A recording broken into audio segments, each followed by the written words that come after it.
Chapitre 7.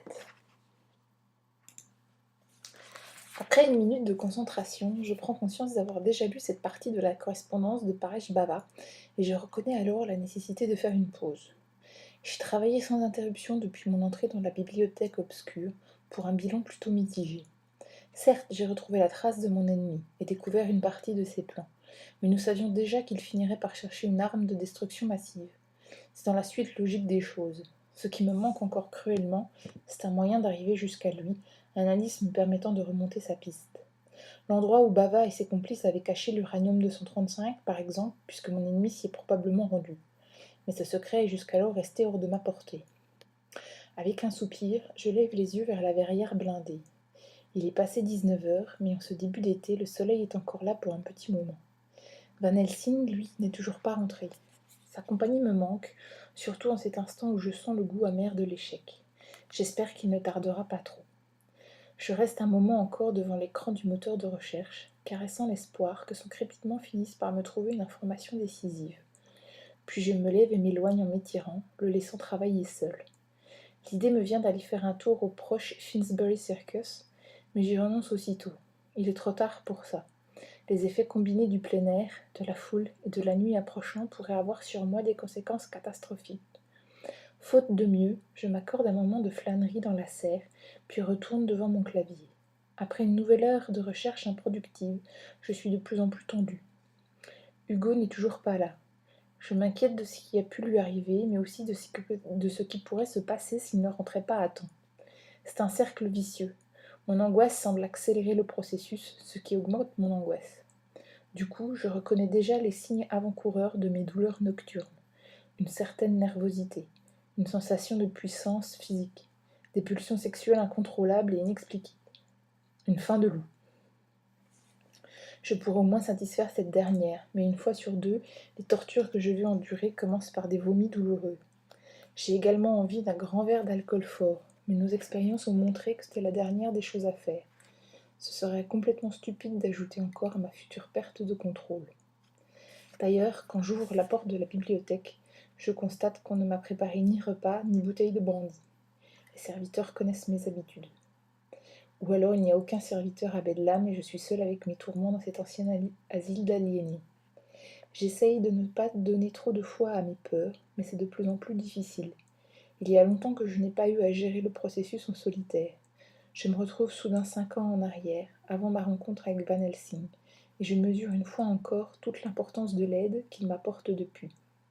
Je dois pourtant tâcher de réfléchir pendant que c'est encore possible. Le mieux à faire semble de procéder aux préparatifs habituels, histoire de gagner du temps, et continuer à croire au prochain retour de Hugo.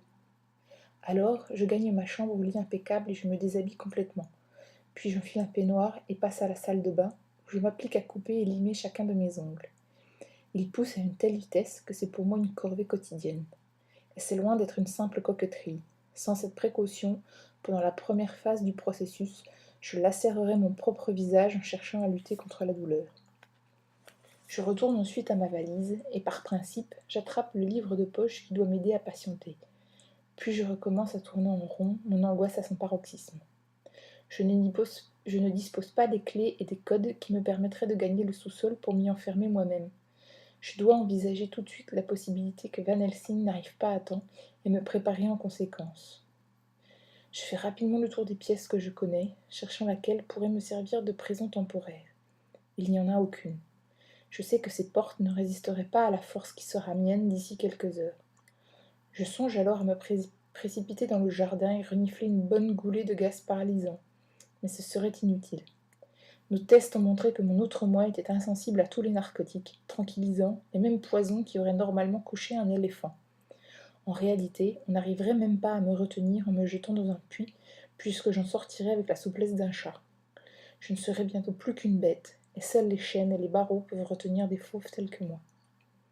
Désespérée, je me mets à ouvrir des portes auxquelles je n'ai jamais touché, avec l'espoir de découvrir une armurerie. Je sais que Bedlam en contient au moins 2.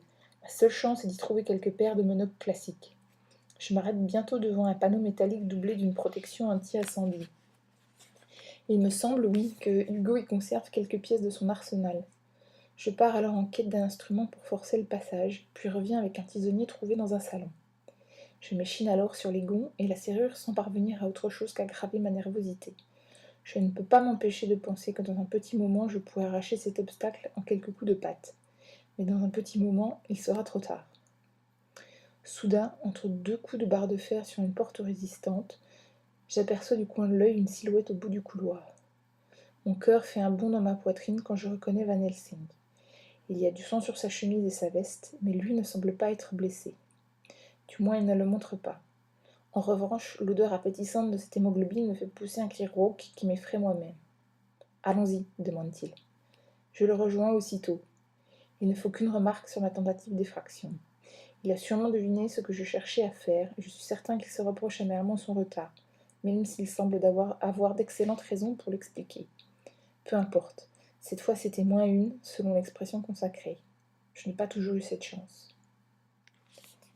Chapitre 8. Le libraire s'était montré plus scandalisé que moi encore.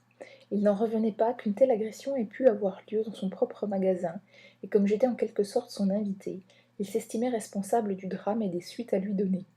Ainsi, il me proposa successivement de m'emmener chez le médecin d'à côté, d'appeler la police, de me raccompagner où je désirais, tout cela entrecoupé de « je suis désolé » et « c'est incroyable quand même ».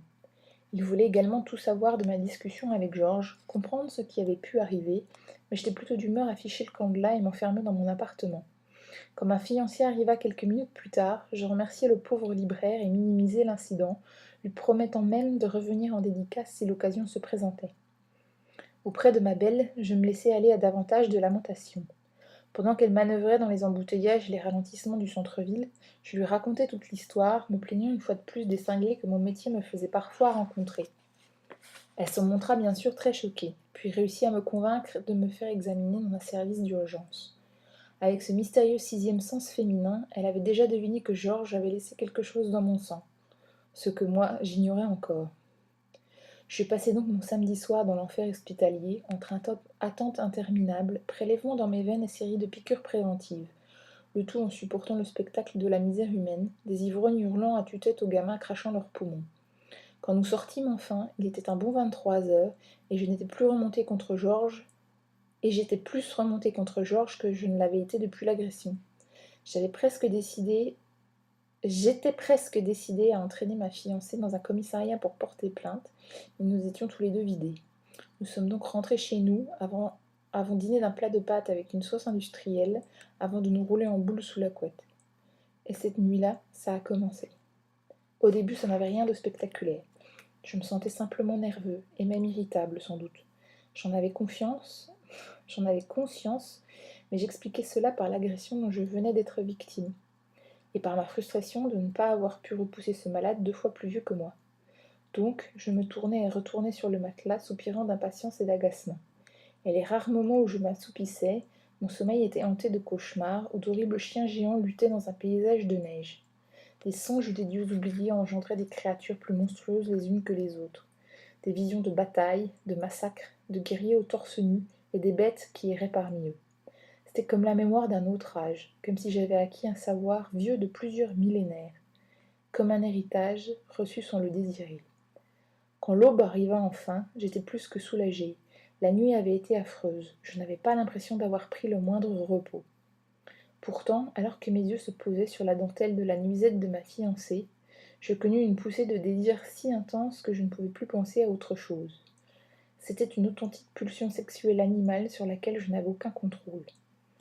Ma belle commença par rire de la fougue de mes baisers, mais elle retrouva tout son sérieux quand je me montrai beaucoup plus entreprenant. Il fallait être prudent, me rappela-t-elle en montrant le pansement à mon poignet. Certains résultats de mes analyses ne seraient pas connus avant 10 jours. Je ne devais pas risquer de lui transmettre à mon tour quelque chose de malheureux.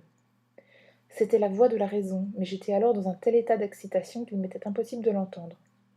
Je fis le sourd, j'insistai, de manière de plus en plus physique, bien loin de mon comportement habituel. Je fus bientôt sur le point de la pénétrer de force, insensible à ses protestations et ses cris apeurés. Constatant qu'aucune parole ne devait m'arrêter, elle se dégageait d'une violente ruade et partit s'agenouiller dans un coin de la chambre, où elle éclata en sanglots, le visage enfoui dans les mains. Une partie de mon excitation se changea alors en colère. La rage nouvelle que je sentais battre dans mes veines, ainsi qu'une certaine honte que je voulais étouffer, me poussèrent à déverser sur les épaules de la malheureuse un flot de reproches et de mépris si abjects qu'il semblait préparé d'avance.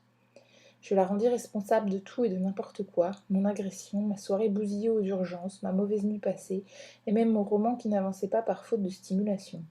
Je ressortis d'anciennes querelles sur lesquelles j'avais pourtant tiré un trait depuis longtemps. Je crachai sur sa famille, sur son travail dans une agence de voyage, sur chaque petite chose qu'elle pouvait aimer dans la vie. Tout cela sans quitter ma tanière représentée par le lit conjugal, et pendant qu'elle pleurait sans même oser dire un mot. Elle ne bougea pas davantage quand je m'habillai en vitesse puis quittai l'appartement en claquant la porte. En revanche, elle n'était plus là quand je revins. En un quart d'heure à peine, elle avait réussi à se changer, remplir une valise de vêtements et l'emporter, bien entendu sans laisser un mot. Entre rage et détresse, je regardai la boîte de préservatifs que j'étais sortie acheter. La détresse l'emporta finalement, et je passai ce dimanche à pleurer, en me demandant quelle folie m'avait frappée. Chapitre 9. Après 5 années, c'est devenu une sorte de rituel. Van Helsing m'ouvre les accès de ses souterrains, un à un, jusqu'à la cage où je dois passer 3 nuits à chaque pleine lune. En général, nous entretenons sur le chemin une discussion légère, histoire de dédramatiser la situation, de n'avoir l'air de rien. Aujourd'hui, impossible de flâner, le temps pourrait nous manquer. Hugo me précède donc en silence, déverrouillant porte après porte, ne se retournant que pour vérifier ma présence derrière lui, ou si la transformation n'aurait pas commencé. Enfin, nous franchissons l'ultime passage sécurisé. Je m'empresse de passer derrière les barreaux, puis me détends un peu quand Van Helsing referme sur moi. Lui-même s'appuie sur le mur et se laisse aller à une grimace de douleur en frottant le côté droit de son thorax. Ce sang a beau ne pas être le sien, Hugo n'est pas rentré indemne de ses activités de la journée. Malgré moi, je brûle de curiosité. Peut-être qu'il accepterait de me raconter, de se livrer un peu pour une fois. Mais lui-même pense déjà à l'avenir, et tout ce qu'il reste à faire dans la mission qu'il s'est donnée, aux autres chasses menées par le club. En particulier à la mienne, dont il demande des nouvelles de progression. Je lui résume ce que j'ai découvert, m'efforçant d'oublier ma situation ridicule, en peignoir et pieds nus derrière des barreaux. Hugo m'écoute avec attention et pose quelques questions pertinentes. Je vais continuer les recherches cette nuit, m'annonce-t-il enfin. En revanche, je devrais à nouveau m'absenter demain après ton réveil, probablement pour la journée. Je pourrais être utile, tu veux que je t'accompagne ? Non, merci. Ce sur quoi tu travailles est plus important pour l'instant, mais je ne dois pas laisser l'autre affaire sans surveillance. Il s'excuse ensuite de ne pouvoir rester plus longtemps pour me tenir compagnie et je le salue d'un geste compréhensif. Quelques secondes après, il ferme la lourde porte blindée et je me retrouve à nouveau seule. Enfin, pas tout à fait. 3 cellules font face à la cage, dont une que j'ai toujours vue fermée. J'imagine que Van Helsing cache quelque chose à l'intérieur. J'utilise sciemment les mots quelque chose à la place de quelqu'un, car si réellement Hugo retient là une créature vivante, il ne peut s'agir que d'un monstre innommable. Cela fait partie de ses nombreux secrets, et depuis le temps, j'arrive à ne plus m'en effrayer. J'ai bien assez d'appréhension quant à ce qui m'attend. Avec un soupir, je me retourne sur cette cage tristement familière. Le vomi et l'urine qui en couvraient le sol, ce matin, ont été nettoyés par des mains inconnues, comme à chaque fois. L'endroit ne comporte aucun meuble, pas même un petit tabouret pour m'asseoir. Hugo avait bien essayé de me rendre les lieux confortables au début, mais tous les fauteuils et matelas qu'il me confiait finissaient déchiquetés en petits morceaux. Rien ne peut calmer la fureur et la frustration de la bête quand elle prend possession de moi. Nous avons essayé par la nourriture. Le monstre se désintéresse de tout ce qu'il ne tue pas lui-même. Les drogues ne marchent pas davantage. Nous avons même tenté de créer une ambiance relaxante, en remplissant la cave de plantes vertes, en diffusant des odeurs de sous-bois et des bandes sonores de forêt. Cela fut presque pire encore, d'après les témoignages de Hugo. Tout semblait contrarier la bête que je deviens malgré moi. La lumière elle-même est son ennemie. Je le sais, je le sens. Le monstre aime rôder dans le noir. La nuit est son domaine, son royaume, et tous les mortels sont bien forcés d'y pénétrer. Le monstre enrage de ne pouvoir les chasser comme il le mérite. Pour ma part, la lumière est l'une des rares choses qui m'empêchent de hurler d'angoisse et de détresse, dans cette prison souterraine où j'attends de souffrir nulle douleur. Elle est programmée pour s'éteindre au bout de 10 minutes, mais aussi pour se rallumer au simple son de ma voix. Et j'ai bientôt l'occasion de le vérifier encore quand les ténèbres plongent soudain sur moi, avant de disparaître sur ma demande pressante. Je sais donc depuis combien de temps Van Helsing est parti. Cela ne me semblait pas faire autant, preuve que mes idées ne sont déjà plus très claires. La mort dans l'âme, je retire mon peignoir et le jette loin, derrière les barreaux. Le garder près de moi serait inutile. À l'aube, je n'en retrouverai que des lambeaux. Il ne reste qu'un objet en ma possession, un livre bon marché qui ne sera plus dans quelques heures qu'un tas de feuilles déchirées et trempant dans l'urine. J'ai néanmoins besoin de cette apparence de normalité, de concentrer mon esprit sur quelque chose d'extérieur, en attendant le début de la transformation. Je vais donc m'asseoir à même le sol, donc contre le mur, et commence à tourner les premières pages d'un roman que je ne finirai jamais. Je n'ai même pas l'occasion de relancer une nouvelle fois la minuterie. Cela fait déjà un bon moment que la douleur me tourne autour, qu'elle me jauge, qu'elle joue avec moi de manière cruelle. Soudain, elle éclate pour de bon. La dernière chose que retient mon esprit conscient, c'est la vision de mes doigts en train de se changer en griffes. Puis, quelque part entre mes hurlements et le dos qui broie toutes mes articulations, je disparais dans le néant.